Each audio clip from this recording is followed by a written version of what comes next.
Good morning student, शाही tutorial में आपका स्वागत है। तो मैं आज फिजिक्स का 27वां चैप्टर जो है 27वां लेक्चर दे रहा हूं। और यह जो है पॉलिटेक्निक या डिप्लोमा के लिए जो है इम्पोर्टेंट क्लास का लेक्चर है। तो इसे आप लोग जो है इस वीडियो में शुरू से अंत तक बना रहिएगा। प्रत्येक इम्पोर्टेंट क्वेश्चन के बारीकी को देखिएगा, उसका जो है से विश्लेषण किस प्रकार मैं करता हूँ, एनालिसिस किस प्रकार करता हूँ उसे समझिएगा और वीडियो में शुरू से अंत तक बना रहिएगा।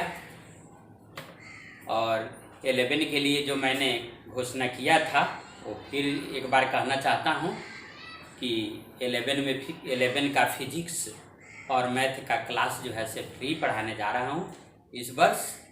इसलिए अगर आप स्वयं कैंडिडेट होंगे, 11 के कैंडिडेट होंगे या आपके भाई भतीजे या कोई रिश्तेदार होंगे तो उसे जो है से भेजेंगे। उसका टाइम जो है सुबह 6:30 बजे से है और 9 बजे तक में ख़त्म कर दिया जाएगा। और फुल कंसेप्ट जो है से उसका बनाइएगा। अरे पढ़ने के लिए तो बहुत जगह पढ़ते हैं, लेकिन यहाँ का कंसेप्ट देखिए और यहाँ का कंसेप्ट अगर आपने बना लिया तो इसके बाद जो है से आशा है कि आपको जो है से कहीं उस चीज़ के लिए जो है से दिक्कत नहीं होगा। तो देखिए इम्पोर्टेंट क्वेश्चन को जो है से मैं एक जगह जो है से ला रहा हूँ और रोज़ रोज़ जो है से इम्पोर्टेंट क्वेश्चन को जो है से ये कर रहा हूँ। तो आज भी जो है से उसको देखें। तो देखिए यह जो है शाही कंसेप्ट, तो देखिए इसके पहले वीडियो में लाया था कि अगर मान लिया कि किसी लेंस का अपवर्तनांक μ2 है और माध्यम का अपवर्तनांक μ1 है और उस लेंस को μ2 अपवर्तनांक वाले लेंस को μ1 माध्यम में डुबाया गया है। तो हमने उसमें 3 केस बताया था पिछले वीडियो में कि जब माध्यम का अपवर्तनांक जो है, माध्यम का अपवर्तनांक लेंस के अपवर्तनांक से कम है, तो उस स्थिति में जो है से जब लेंस को हमने डुबाया था तो क्या पाया था कि लेंस की फोकस दूरी जो है से बढ़ जाती है, उसका पावर घट जाता है और नेचर ऑफ लेंस जो है से क्या नहीं बदलता है। फिर इसके बाद जो है से हमने क्या लिया था कि माध्यम का अपवर्तनांक को जो है से लेंस के अपवर्तनांक से अधिक लिया था। तो उसमें भी जो है से लेंस की फोकस दूरी यानी फोकस दूरी जो है से बढ़ जाता है, पावर घट जाता है, बट लेंस का नेचर जो है से उसमें बदल जाता है। जैसे हाइड्रोजन का हवा में हाइड्रोजन का बुलबुला जो है, बुलबुला नहीं, हाइड्रोजन से भरा बैलून जो है, हवा में हाइड्रोजन से भरा बैलून जो है से अवतल लेंस की भांति काम करता है। क्यों? क्योंकि हाइड्रोजन को हवा से हल्का माना गया है तो उसका अपवर्तनांक 1 से कम होता है, रिफ्रैक्टिव इंडेक्स। और हवा का लेंस जो है बैलून में मान लिया कि जो है से हाइड्रोजन गैस भरा हुआ है, तो लेंस किस मटेरियल का बन गया? हाइड्रोजन गैस का। यानी लेंस का अपवर्तनांक जो है से हवा के अपवर्तनांक से क्या हो गया? कम हो गया। और वह जो है से रखा गया है किस में? तो हवा में रखा गया है, यानी माध्यम का अपवर्तनांक ज़्यादा हो गया। तो इस स्थिति में जो है से लेंस की फोकस दूरी तो बढ़ जाता है, पावर उसका घट जाता है और लेकिन उसमें एक चीज होता है कि लेंस जो है, लेंस का नेचर भी बदल जाता है। अगर अवतल लेंस है तो उत्तल बन जाता है, उत्तल है तो अवतल आपको बन जाता है। तो इस तरह से जो है से आपको होता है। पानी में हवा का बुलबुला जो है अवतल लेंस की भांति काम करता है। पानी में हवा का बुलबुला अवतल लेंस की भांति काम करता है। तो वह भी जो है से यही चीज है, हवा को बुलबुला हो गया, यानी हवा का अपवर्तनांक लगभग 1 होता है, 1 से हल्का सा अधिक होता है। और वह जो है से पानी में हवा का बुलबुला, यानी कहने का मतलब है कि पानी का अपवर्तनांक यानी माध्यम का अपवर्तनांक जो है 4/3 माने 1.33 इस तरह से हो गया, जो हवा के अपवर्तनांक से ज्यादा है। तो इस तरह से जो है से वह अवतल लेंस की भांति काम करता है। माने उत्तल बुलबुला तो उत्तल है, उथल जैसा रहता है, लेकिन वह जो है से अवतल लेंस की भांति काम करता है। तो इस तरह से जो है से हमने बताया था। अब जो है से और कुछ क्वेश्चन को जो है से हम ला रहे हैं जिसे आप जो है से ध्यान से जो है से इसको देखिएगा। एक जगह इंपॉर्टेंट क्वेश्चन को जो है से हम ला रहे हैं। कह रहे हैं कि एक वस्तु की मोटाई है, कांच का प्लेट मान लिया कि है, कांच प्लेट ऐसे मानिए, कांच प्लेट की मोटाई जो है, कांच प्लेट की मोटाई आपको दिया गया है कि टी है, और इसके बाद जो है से उसका अपवर्तनांक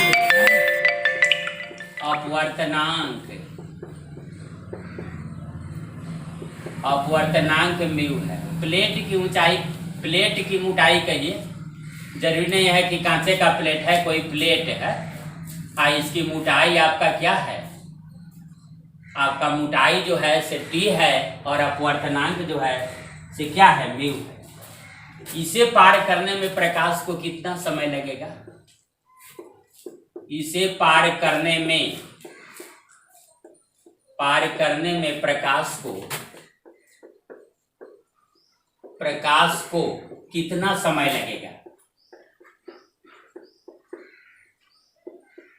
कितना समय लगेगा, ऐसा क्वेश्चन आ गया। और फिर इससे एक और क्वेश्चन पूछा गया है कि अगर मान लिया कि उतना समय अगर प्रकाश को निर्वात में चलने के लिए दे दिया जाए, तो बताइए कि प्रकाश जो है से निर्वात में कितनी दूरी जो है से तय कर लेगा, और इतने समय में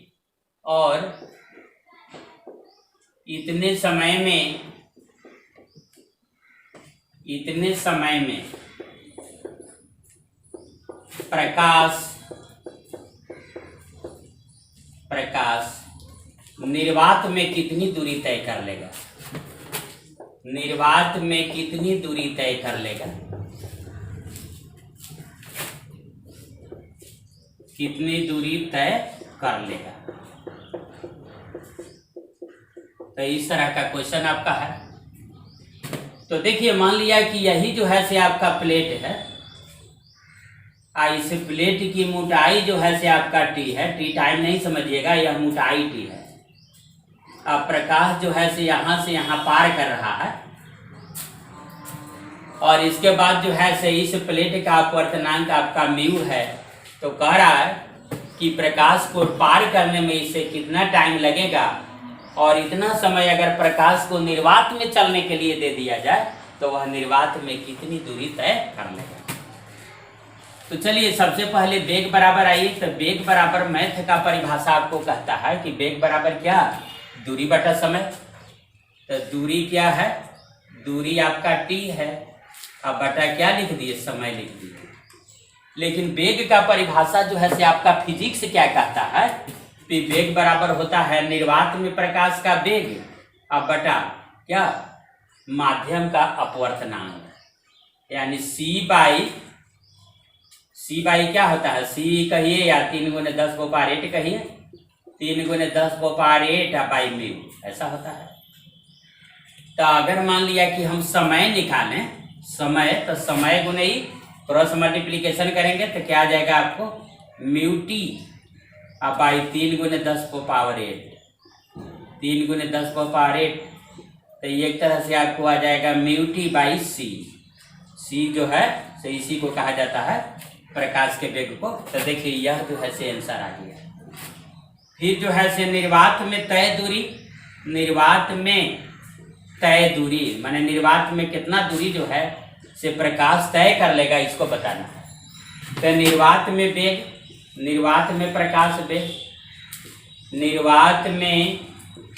प्रकाश वेग, आप वेग में जो है से क्या, समय से गुना कर दीजिएगा, गुने समय। तो इसके बाद निकल जाएगा कि कितनी दूरी निर्वात में वह तय कर लेगा। तो निर्वात में प्रकाश का वेग c होता है, और समय अभी निकाले हैं कि म्यू टी बाई सी। तो c या c क्या हो गया, कट गया आपका, तो क्या आ गया, म्यू टी। तो इस तरह से दोनों आंसर आपका हो गया। चलिए, दूसरा क्वेश्चन जो है से आते हैं, दूसरा क्वेश्चन को हम ले आते हैं। लेंस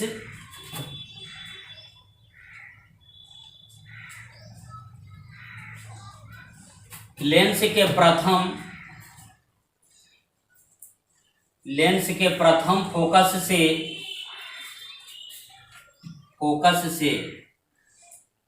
एक्स दूरी पर रखी वस्तु, लेंस के प्रथम फोकस से एक्स दूरी पर रखी वस्तु का प्रतिबिंब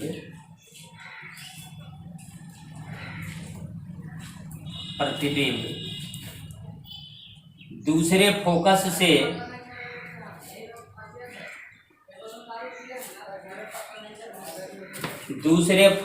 से y दूरी पर बनता है, y दूरी पर बनता है। सही, ठीक है, बनता है। तो लेंस की फोकस दूरी बताइए। तो लेंस की फोकस दूरी आपको बताना है कि क्या होगा, फोकस दूरी आपको बताना है। तो देखिए इसके संबंध में जो है से न्यूटन एक सूत्र दिया था, न्यूटन, जिसको याद रखिएगा कि F बराबर √xy, F बराबर √xy किसका फार्मूला था? तो यह न्यूटन का फार्मूला था, न्यूटन्स फार्मूला। तो देखिए इसको ध्यान रखिएगा, ये सारे जो है से इम्पोर्टेंट क्वेश्चन को एक साथ जो है से हम पिरो रहे हैं। इसके बाद देखिए तीसरा नंबर क्वेश्चन जो है जिसका हम चर्चा करेंगे, उसको आप जो है से समझने के लिए तैयार रहिए।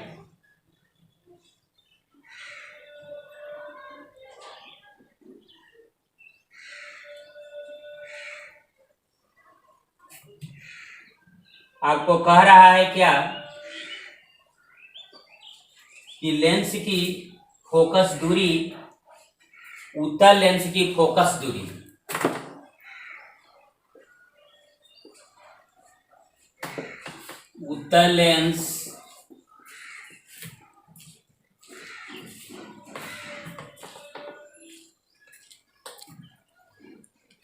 उत्तल लेंस का जो है F1 यानी फोकस दूरी आपको दे दिया है क्या? 84 सेंटीमीटर। और इसके बाद वर्ण विक्षेपण क्षमता, वर्ण विक्षेपण क्षमता आपका दे दिया, जिसको ω1 लिखते हैं, 0.021, इसका मात्रक नहीं होता है। और दूसरा लेंस एक है, दूसरा लेंस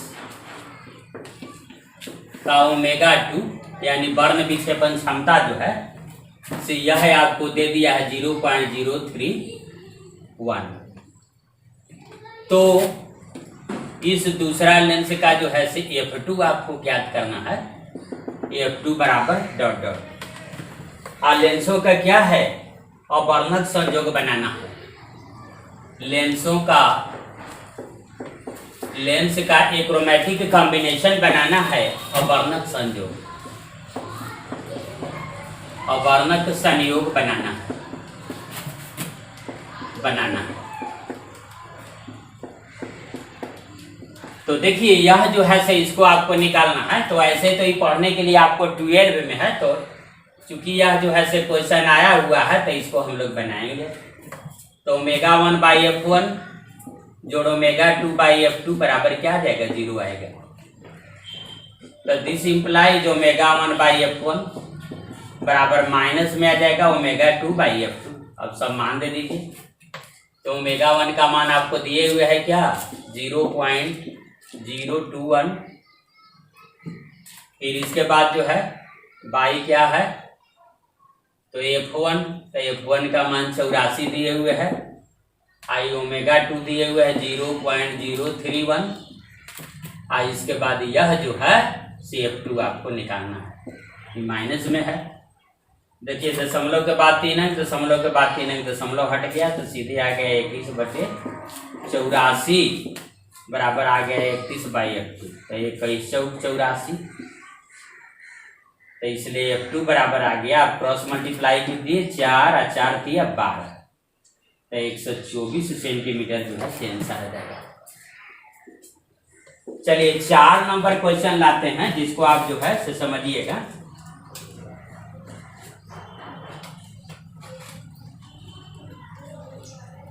कह रहा है कि एक अभिसारी लेंस के प्रतिबिंब का आकार वस्तु के आकार का चौथाई है। एक अभिसारी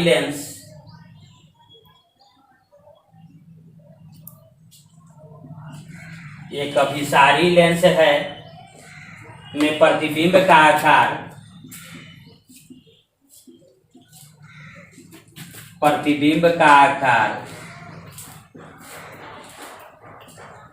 वस्तु का चौथाई है।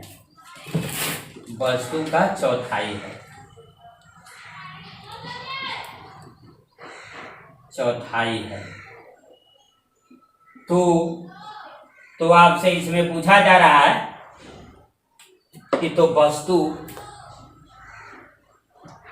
का आकार बताइए आप। तो वस्तु दूरी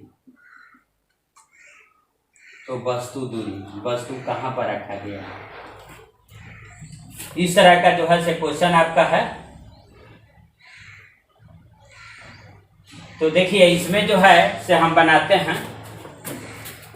देखिए यहाँ पर बना रहे हैं, ध्यान दीजिएगा। प्रतिबिंब का आकार वस्तु के आकार का, तो वस्तु का मतलब यू हो गया। तो यू को x मान लीजिए, तो भी क्लियर है कि क्या है, यू को 4x आप मान लीजिए। तो यू को अगर 4x माने तो क्लियर है कि वस्तु प्रतिबिंब क्या है। तो यह आपका जो है से क्या है, ऐसे नहीं मानिए, ऐसे कर दीजिए। वस्तु दूरी प्रतिबिंब ऊंचाई, देखिए ऐसे लिख देते हैं, इसको ध्यान रखिएगा। प्रतिबिंब ऊंचाई तो h2 मान लेते हैं। तो प्रतिबिंब ऊंचाई h2 बराबर और वस्तु ऊंचाई h1 मान लीजिए। तो कह रहा है कि प्रतिबिंब का आकार वस्तु के आकार का चौथाई है। तो यह 4x मान लीजिए, तो ये x हो जाएगा आपका x। तो देखिए लेंस के लिए हम लोग क्या जानते हैं, लेंस के लिए आवर्धन m बराबर क्या होता है, v/u होता है। अब बराबर क्या, h2/h1। तब बताइए v/u बराबर क्या आ गया, h2/h1। तो x/4x ऐसा आ गया। तो x कट गया आपका। तो v बराबर आपका क्या आ गया, तो v बराबर अगर हम निकालेंगे आपका u बराबर आ जाएगा, u बराबर आ जाएगा क्या, 4v, ऐसे आ जाएगा। तो इसके बाद जो है से फार्मूला पर बना दीजिए। देखिए हम यहाँ पर बना देते हैं, ध्यान रखिएगा कि 1/f बराबर 1/v माइनस 1/ क्या होता है u। तो 1/f बराबर 1/v है। तो v के जगह पर आप क्या रख दीजिएगा, v के जगह पर आप रख दीजिएगा। देखिए v बराबर आया है क्या, u/4। तो u 4 चला जाएगा ऊपर और माइनस 1/u। अब इसके बाद u लघुत्तम आ गया तो 3/u आ जाएगा। तो इसलिए u बराबर क्या आ जाएगा, 3 है। तो यही जो है से आपका आंसर आ गया। तो इस तरह से जो है से ये भी क्वेश्चन हो गया, इस क्वेश्चन का बनाया गया है। तो हमने जो है से आपको 4 क्वेश्चन को जो है से बना दिया है।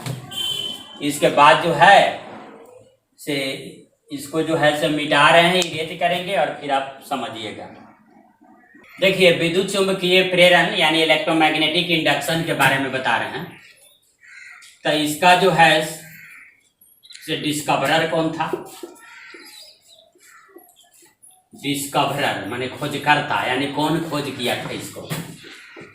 तो देखिए इसका खोज जो है से फैराडे किया था, ध्यान रखिएगा। तो देखिए सबसे पहले इलेक्ट्रोमैग्नेटिक इंडक्शन के बारे में समझना है कि इलेक्ट्रोमैग्नेटिक इंडक्शन यानी विद्युत चुंबकीय प्रेरण है क्या। तब विद्युत चुंबकीय प्रेरण को जो है से आप समझिए कि विद्युत चुंबकीय प्रेरण क्या है। तो क्या है कि जब किसी बंद परिपथ पर यानी क्लोज्ड सर्किट पर चुंबकीय क्षेत्र आरोपित किया जाता है, चुंबकीय क्षेत्र आरोपित किया जाता है, तो उस बंद परिपथ में जो है से विद्युत धारा बहने लगती है। तो ऐसा क्यों बहने लगती है? तो फ्लक्स में परिवर्तन के कारण जो है से वोल्टेज उत्पन्न हो जाता है और उस वोल्टेज को विद्युत वाहक बल यानी ईएमएफ कहा जाता है, जिसका मात्रक आपको वोल्ट हो गया। यानी ईएमएफ कोई बल नहीं है, ईएमएफ जो है से एक प्रकार का कार्य है, उसका मात्रक आपका वोल्ट है यानी वोल्टेज हुआ। जैसे देखिए, मान लिया कि यह एक गैल्वेनोमीटर है, देखिए यह आपका एक गैल्वेनोमीटर है। तो देखिए यह जो है यह स्केल है, यह आपका स्केल है, देखिए गैल्वेनोमीटर में। इसके बाद जो है यह आपका क्या है, यह नीडल है। तो यह नीडल है, तो इसके बाद जो है देखिए गैल्वेनोमीटर से जो है देखिए इस तरह से कोई कुंडली जो है से जुड़ा हुआ है। कहीं पर बैटरी आपको दिखाई नहीं दे रहा है। तो यहाँ पर जो है से एक चुंबक को हम ला रहे हैं। तो जब चुंबक को हम ला रहे हैं, एन ध्रुव लाइए या एस ध्रुव लाइए, तो इसको जब हम ला रहे हैं, तो जब चुंबक को लाया जाता है तो इस पर क्या है कि यह नीडल जो है से डिफ्लेक्शन दिखाता है, विक्षेप दिखाता है। इसका मतलब है कि इस सर्किट में, इस बंद परिपथ में जो है जब वोल्टेज उत्पन्न हो गया है, करंट की पैदाइश हो गई है। तो देखिए ऐसा हो जाता है जब इसको हम लाते हैं या इससे दूर ले जाते हैं या इसके नजदीक लाते हैं। लेकिन जब इसको हम स्थिर ऐसे रख देते हैं तो यह जो है ईएमएफ जो है विद्युत वाहक बल, इसका मतलब ईएमएफ है, ईएमएफ का मतलब कि विद्युत वाहक बल, विद्युत वाहक बल है, ये मतलब ईएमएफ, इलेक्ट्रोमोटिव फोर्स। तो यह जो है से इसका मान शून्य कब हो जाता है? जब यह मैग्नेट स्थिर हो जाता है। लेकिन अगर मैग्नेट मूव कर रहा है, तब मैग्नेट मूव कर रहा है, तब जो है से विद्युत वाहक बल तब तक पैदा होते रहता है। यानी कहने का मतलब है कि जब तक दिस एंड दिस के बीच रिलेटिव वेलोसिटी होता है, तब तक जो है से विद्युत वाहक बल की पैदाइश होती रहती है। तो यह जो है से आपका पहला नियम था कि जब मान लिया कि इसको ऐसे कह रहे हैं कि जब किसी गैल्वेनोमीटर है, यह जो है से आपको जो करंट का उपस्थिति मात्र को दर्शाने वाला एक इलेक्ट्रिकल इंस्ट्रूमेंट है। तो जब किसी गैल्वेनोमीटर युक्त कुंडली के पास किसी चुंबक को ले जाया जाता है या किसी चुंबक को उससे दूर ले जाया जाता है या उसके नजदीक ले जाया जाता है, तो इस सर्किट में, इस बंद परिपथ में एक वोल्टेज उत्पन्न हो जाता है। उस वोल्टेज को विद्युत वाहक बल कहते हैं और उसका कारण जो है से फ्लक्स में परिवर्तन है। फ्लक्स में परिवर्तन के कारण जो है से वह विद्युत वाहक बल पैदा होता है। तो वह विद्युत वाहक बल है, इसका मतलब कि वोल्टेज है, और जो करंट पैदा हुआ उसको कहा जाता है प्रेरित धारा। उसको क्या कहा जाता है? उसको प्रेरित धारा कहा जाता है, यानी इंड्यूस्ड करंट उसको कहा जाता है, इंड्यूस्ड करंट। आई जो वोल्टेज पैदा होता है, ई बराबर होता है -d∅/dt, -d∅, यानी कि -∅2 -∅1 या फ्लक्स में चेंज है। अब आई क्या है? आपका टाइम है, यानी change in flux, change in आपका फ्लक्स है, अब आई टाइम। तो यह जो है से विद्युत वाहक बल, तो इसका मात्रक आपका वोल्ट हो गया। यह कैसी राशि है? यह भी आया था, यह जो है से अदिश राशि है। अदिश राशि इसलिए है कि यह एक प्रकार का वोल्टेज है ना। तो वोल्टेज को आपको कैसे डिफाइन किया गया है? इकाई धनात्मक आवेश को अनंत से विद्युतमय क्षेत्र के किसी बिंदु तक लाने में किया गया कार्य जो है, उसी को पोटेंशियल, उसी को जो है से विभव कहा जाता है। वर्क डन माने किया गया कार्य, वर्क डन किया गया कार्य, किया गया आपका क्या कार्य, पोटेंशियल क्या है? तो यह इट इज वर्क डन है, माने यह किया गया कार्य है in bringing +1 charge from infinity up to a point in electric field. तो इस तरह से जो है से इसको है। अब इसकी दिशा जो है से किस किस नियम से निकाला जाता है? दिशा निकालने का नियम देखिए, दिशा निकालने का नियम, तो दिशा निकालने का नियम है विद्युत वाहक बल की दिशा कैसे निकाली जाती है?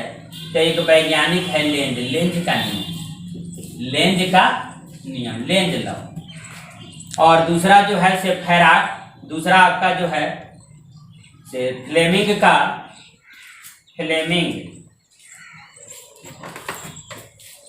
LH रूल, माने फ्लेमिंग के लेफ्ट हैंड रूल यानी बाएं हाथ का नियम। तो इस तरह से जो है से फ्लेमिंग के वाम हस्त नियम और ही लेंज का नियम। अब यहाँ पर आपको क्वेश्चन पूछा जाता है, यह भी क्वेश्चन आपका इंपॉर्टेंट है कि लेंज का नियम जो है से किस सिद्धांत पर आधारित है। लेंज का नियम किस सिद्धांत पर आधारित है, तो इसको अलग हम बना देते हैं कि लेंज का नियम जो है ऊर्जा संरक्षण सिद्धांत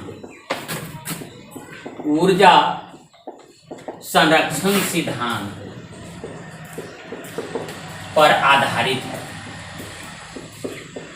लेंज का नियम आपको ऊर्जा संरक्षण सिद्धांत पर क्या है, आधारित होता है। तो इस तरह से जो है से यह लेंज लॉ है। लेंज लॉ क्या है, इसको जो है से थोड़ा सा समझने का प्रयास कीजिए कि आखिर लेंज लॉ क्या है। क्या है, जब इस गैल्वेनोमीटर युक्त कुंडली यानी क्वाइल के समीप जब चुंबक को ले जाया जाता है, नजदीक ले आया जाता है या बाहर दूर ले जाया जाता है, तो फैराडे ने इतना देख लिया था कि इसमें विद्युत वाहक बल पैदा हो जाता है, यानी करंट पैदा हो जाता है, वोल्टेज पैदा हो जाता है। तो इतना तो देख लिया था। अब लेंज एक चीज और देख लिया। वह क्या देखा कि जब हम चुंबक को इसके समीप लाते हैं तो क्या है कि ऐसा लगता है कि कोई बल ऐसा लग रहा है विरोध में जो इस चुंबक को आने देना नहीं चाह रहा है। और जब चुंबक को इससे दूर ले जाते हैं तो ऐसा लगता है कि कोई बल जो है से यहाँ पर कोई फोर्स क्रियाशील हो जाता है, जो क्या करता है कि इस चुंबक को दूर जाने से रोकता है, यानी खींचता है इसको। यानी आता है, जब चुंबक आता है तो आने नहीं देता है, और जब जाने लगता है तो जाने नहीं देता है। तो इस प्रकार का एक बल जो है से क्रियाशील हो जाता है। तो इस चीज का अनुभव जो है से लेंज ने किया था। यानी कहने का मतलब है कि विद्युत वाहक बल जो पैदा हुआ है वह किसके कारण पैदा हुआ है, तो यह मैग्नेट के मूवमेंट के कारण पैदा हुआ है। अगर मैग्नेट गति नहीं करता तो क्या यह विद्युत वाहक बल पैदा हो जाता? नहीं। तो इस मैग्नेट के मूवमेंट के कारण जो है से विद्युत वाहक बल यानी इलेक्ट्रोमैग्नेटिक फोर्स की पैदाइश हुई है। तो फिर जो है से विद्युत वाहक बल क्या है, तो विद्युत वाहक बल जो है से पैदा तब तक होते रहता है जब तक मैग्नेट और इस सिस्टम यानी क्वाइल के बीच रिलेटिव वेलोसिटी होता है। ऐसा देखा गया, ऐसा फैराडे जो है से एक्सपेरिमेंट में पाया कि जब तक मैग्नेट और इस क्वाइल के बीच रिलेटिव वेलोसिटी यानी आपेक्षिक वेग होता है, तब तक जो है से इसमें विद्युत वाहक बल पैदा होता रहता है, धारा जो है विद्युत धारा पैदा जो है से होता रहता है। और जब रिलेटिव वेलोसिटी नहीं होता है तो धारा का पैदा होना या वोल्टेज का पैदा होना या विद्युत वाहक बल कहिए उसका पैदा होना जो है से बंद हो जाता है। तो 7 नंबर पर हम क्या कह सकते हैं, तो लेंज नियम में जो है से एक लाइन लिखिएगा कि विद्युत वाहक बल जो है से ये जो पैदा हो रहा है वह क्या है, वह फ्लक्स में परिवर्तन जो है उसका विरोध करता है। विद्युत वाहक बल इसको कहा जाता है कि यह जो है से विद्युत वाहक बल जो है से इसके मूवमेंट के कारण पैदा होता है। तो विद्युत वाहक बल उस कारण का विरोध करता है जिसने इसको उत्पन्न किया है, यानी जिसने इसको पैदा किया है। विद्युत वाहक बल को हम ही लिख दे रहे हैं कि उस कारण का विरोध करता है,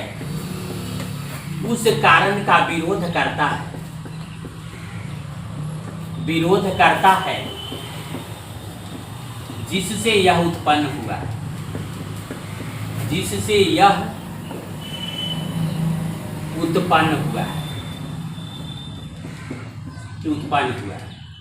अर्थात हम क्या कह सकते हैं, अर्थात ई जो है से फ्लक्स में परिवर्तन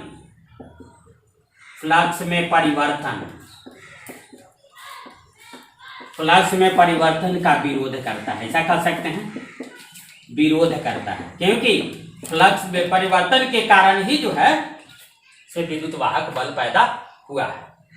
तो इस तरह से जो है से यह आपको लेंज का नियम हो गया। याद रखिएगा कि लेंज का नियम ऊर्जा संरक्षण सिद्धांत पर जो है से क्या है, आधारित है। तो लेंज का नियम जो है से फैराडे के नियम से अधिक उपयोगी है। लेंज का नियम फैराडे के नियम से जो है से ज्यादा उपयोगी है। लेंज का नियम फैराडे जो विद्युत वह जो है से नियम आपको दिया था, विद्युत फैराडे के नियम से अधिक उपयोगी है, अधिक उपयोगी। तो देखिए इलेक्ट्रोमैग्नेटिक इंडक्शन का जो नियम दिया था वह मेन रूप से तो फैराडे दिया था, और जो वह स्टेटमेंट कहा उसके बाद जो है से कुछ बात को अनुभव कर लिया लेंज, जो अपने नियम में प्रस्तुत किया। तो Lenz law is more important than Faraday law. Lenz का नियम फैराडे के नियम से अधिक उपयोगी कहा जाता है, बिकॉज इट टेल्स, क्योंकि यह कहता है, यह बतलाता है कि from where energy has come, कि कहाँ से ऊर्जा आई है। इसको बतलाता है कि ऊर्जा कहाँ से आई है, या एक प्रकार का ऊर्जा ही है, तो इसके बारे में बतलाता है। तो इसलिए जो है से इसको फैराडे के नियम से अधिक उपयोगी है।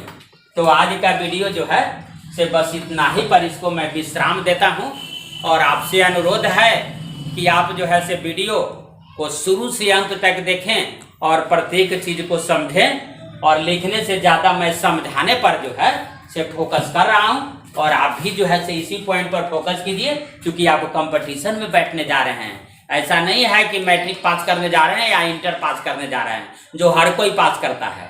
14 लाख लड़का है तो 14 लाख पास कर जाता है, लेकिन यहाँ वैसा नहीं है। यहाँ पर जो है से मान लिया कि अगर 2 लाख लड़का भरा है तो 10,000 पास करेगा, और इसके बाद 1,90,000 लड़का जो है से फेल कर जाएगा। तो कहीं आपका रिजल्ट फेल में ना आ जाए, इसलिए जो है से आपको कड़ा मेहनत करना होगा, और वीडियो को शुरू से अंत तक देखें। और इसके बारे में, मेरे बारे में जो है से आपको खुद पता है कि रिजल्ट यहाँ काफ़ी दिया जाता है, तो दिया जाता है, इसलिए प्रत्येक वीडियो को ध्यान से देखें, और इसको लाइक करें, शेयर करें और सब्सक्राइब करें। तो इसी के साथ जो है मैं अपनी वाणी को विश्राम देता हूँ। धन्यवाद।